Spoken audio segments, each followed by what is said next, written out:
Graça e paz, Senhor, estou aqui para trazer mais uma palavra de Deus ao nosso coração. Antes, se inscreva no canal do YouTube, PR Carlos Costa da Silva. Segue nós no Instagram e também no Facebook e também no TikTok. Bom, para a palavra de Deus, nós vamos falar sobre duas coisas hoje. Do verso 35 até o 39, nós vamos falar a respeito. Jesus retira-se para orar. Jesus gostava muito de orar. E os versos 40 até o 45, encerrando o capítulo 1 de Marcos, nós vamos falar sobre a cura do leproso, tá bom? Vamos ver lá então, verso 35 diz assim: E levantando-se de manhã, muito cedo, fazendo ainda escuro, saiu e foi para um lugar deserto e ali orava. Verso 36, e seguiram-nos Simão e os que com ele estavam. Verso 37, e achando-lhe disseram, todos te buscam.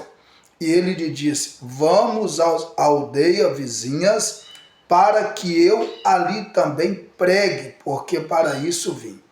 E pregava na sinagoga deles, por toda a Galileia, e expulsava os demônios. Jesus, ele tinha dois hábitos na sua vida, e realmente deixou isso para nós, né? Primeiro, Jesus era um homem de oração. Jesus, ele gostava de orar. Jesus, ele aplicava a sua vida em oração. Por quê? Porque quando você ora, você está ali falando realmente com Deus, né? E o próprio Jesus, ele identifica com ele mesmo. Por ele ser Jesus, ele é o próprio Deus, então ele tem essa essência realmente de ser, de falar aquilo realmente que ele quer. Ele não fala nada aleatório. Então Jesus nos ensina que nós devemos orar. Porque quando a gente ora, a gente tem a direção de Deus. Por que Jesus, ele não erra? Por que Jesus não equivoca? Por que Jesus, ele não precipita? Porque Jesus, ele tem apenas uma direção que vem dele, não uma direção que vem das opiniões, não uma direção que vem dos conselhos humanos, e não uma decisão também que vem de opiniões humanas. Por isso que Jesus, a segunda coisa que eu vejo aqui também, que Jesus tinha, Jesus, ele também resgatava pessoas. Em todos os lugares que Jesus chegava, Jesus trazia mudança, transformação, tanto na questão da salvação e tanto na questão também de libertação. Jesus fazia isso, se você vê os versículos 37 a seguir, até o 39, o lugar que Jesus chegava, Jesus ele pregava, Jesus ele resgatava pessoas, salvava pessoas e também transformava as pessoas. Verso 40 até o verso 45 diz assim que depois disso aproximou-se dele um leproso, que rogando-lhe e pondo-lhe de joelho diante dele dizia, se queres bem pode limpar-me. E Jesus, movido de grande compaixão, estendeu a mão e tocou e disse-lhe, quer ser limpo? E tendo ele dito, logo a lepra desapareceu e ficou limpo. E advertiu severamente logo e despediu e disse, olha, não diga nada a ninguém, porém vai, mostra aos sacerdotes, oferece pela tua purificação o que Moisés determinou-lhes a servir de testemunho.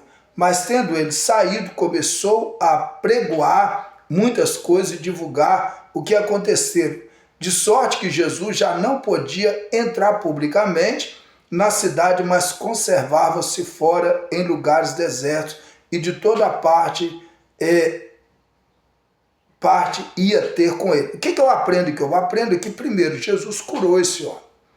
Só que Jesus, a partir do momento que Jesus cura esse homem, a primeira coisa que Jesus faz, Jesus manda ele ir para os sacerdotes.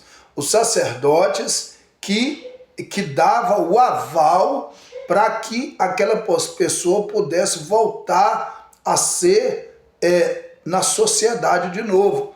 Então Jesus aqui, por curar esse homem, Jesus não feriu uma questão aqui da autoridade, porque Jesus sendo autoridade, ele constitui autoridade. Então Jesus, por mais que uma autoridade ela está abaixo de Jesus, Jesus respeita a autoridade. Princípio, né? Jesus não pode ferir princípios que ele estabelece. E assim também nós devemos saber. A maior hierarquia é Jesus, tá bom? Mas Jesus constitui ali pessoas, pastores, presbíteros, né? E Jesus ali, ele não faz nada para ferir aquilo que ele estabeleceu. Nós também devemos saber que sempre nós vamos ter pessoas acima de nós e precisamos respeitar hierarquia. O que eu aprendo aqui também, que Jesus, ele não gostava que mostrasse o que ele fez. Né? Jesus, ele não queria que as pessoas fossem curadas e propagassem aquilo ali. Jesus não estava importando com a repercussão daquilo que ele estava fazendo. É interessante isso, né? Mas as próprias pessoas ficavam tão impactadas com aquilo ali que mostrava para as pessoas aquilo que Jesus fez. Então, sem Jesus pedir um marketing, aquelas pessoas faziam. O que eu aprendo aqui? Eu aprendo o seguinte, que ninguém precisa saber quem você é. Jesus pode fazer isso na sua vida.